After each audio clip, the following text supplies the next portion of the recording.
children of the greatest generation. I still feel that I have a tremendous moral inheritance that I have to live up to.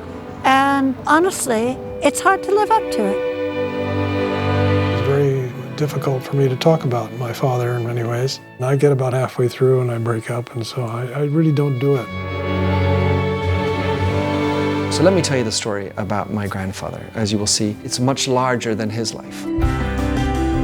He went to the Naval Academy in 1928. Then in 1934, he meets my mother. They had a whirlwind courtship and loved each other very much, very, very dearly. The Japanese have attacked the American naval base at Pearl Harbor, Hawaii. My father's naval base was bombed. They were totally unprepared for war. My grandfather is given a very risky mission. The ship started to sink. It was really hell on earth. My mother was looking after us. I was like 5 or 6 years old. She's writing these letters. My beloved husband. It spent a long time before she even found out that he was alive. She was distraught. My father was in the first hold. They closed the hatch.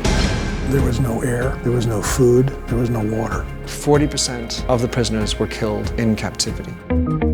He takes off his Annapolis ring, which he had kept with him for 2.5 years in prison camp. It was the only thing of value that he had left. He writes in his memoirs, it's that moment that I must have lost the ring.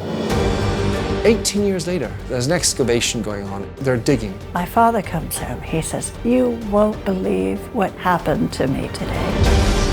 Oh my God, my best friend.